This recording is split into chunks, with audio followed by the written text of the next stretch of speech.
Hello. I've woken up absolutely starving today, so I don't normally have breakfast, but I thought today I'd come and show you one of my favourites, which is an Israeli dish called Shakshuka.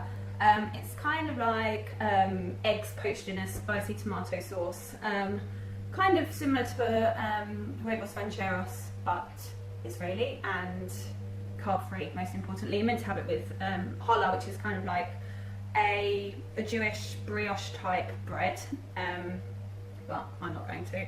So it's quite a healthy one, so good for either a midweek or a cheap weekend breakfast. So it's pretty easy. It's basically chopped tomatoes, you need a pepper, you need some chilies, depending on how spicy you like it. I like things really hot, some garlic, some onions, which is a bit weird for breakfast, but it's 10 o'clock now, so it's more brunchy. And you need some saffron. I got this little pot for a bargain price at Lidl. I'm just going to soak it in some water so that all the flavours come out for me to use it. You need some cumin. I thought I had some seeds, which would be better so that you can actually crush them. They taste a lot nicer, but it's ground already and it's probably quite old. But it's fine. And you need some paprika.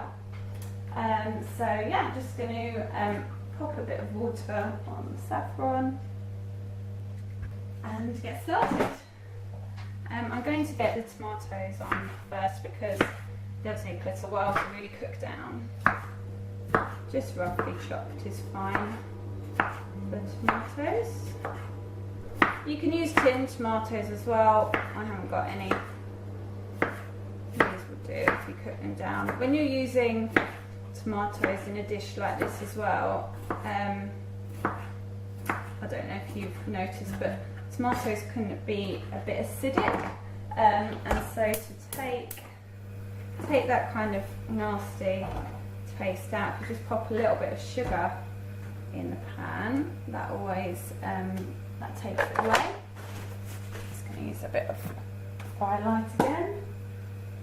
Olive oil would be much more authentic, but never mind. So yeah, tomatoes done. I'm going to pop garlic in. I would just give it a bit of a whack like that. It's a bit easier then. It comes off like that.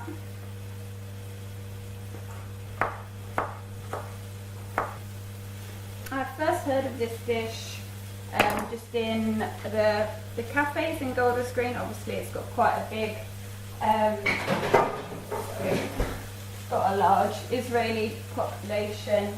So there's lots of nice treats to be made like this, and I think Ottolenghi has done quite a lot to popularise it as well. So if you go to any of his excellent little cafe restaurant things, probably get it in there. And Honey & Co as well, I'm dying to go to. They do beautiful Israeli food. Just a little bit of pepper is all you need. You don't want it to be stir fry. Just going to put my sugar in now with the tomatoes. Just normal sugar is fine, but probably muscovado or at least golden caster sugar would be better. I just put 2 small teaspoons in there, which should be good. Once that's cooked down a bit more, I'll pop a little bit of onion in. I don't want a really oniony breakfast, so just a little bit will do.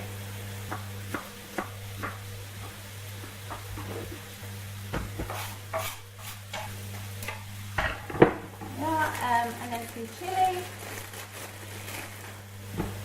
I use half of a kind of a medium chili, and then if I want it hotter, I'll pop some of this in. This is brilliant stuff. It's really hot. I like really spicy food, so it's perfect. Big chunks of chili in there. Cooking down nicely. I don't know if you can see it.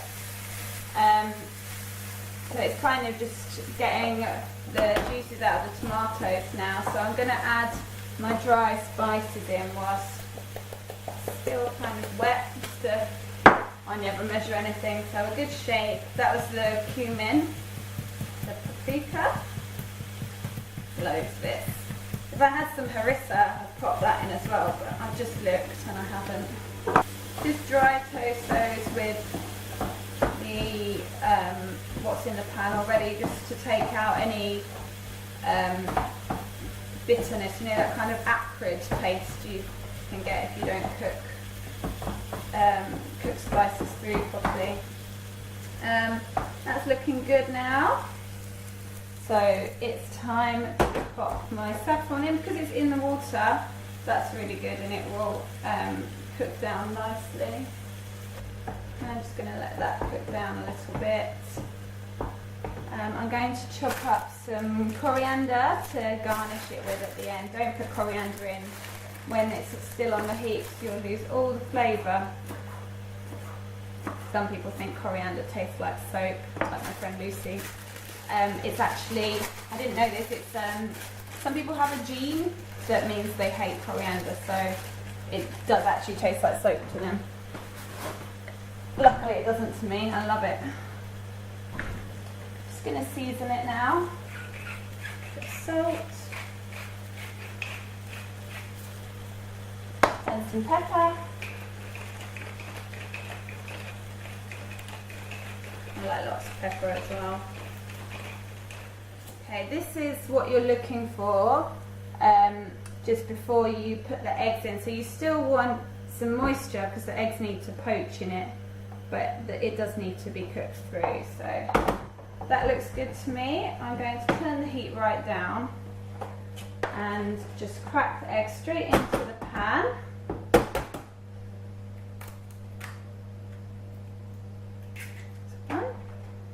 One on the other side.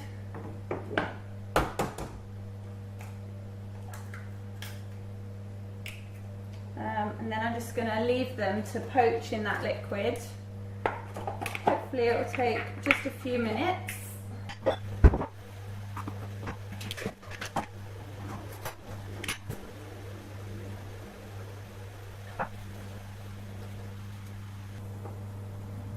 Okay, so it looks like they're done. I'll bring it over and show you. That's what you're looking for. Yummy. So now I'm just going to sprinkle on my coriander. I will chuck a few extra chilies on as well.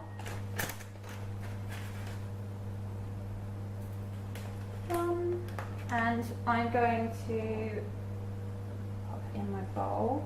It's probably enough for 2 people here, to be honest, but I'm hungry.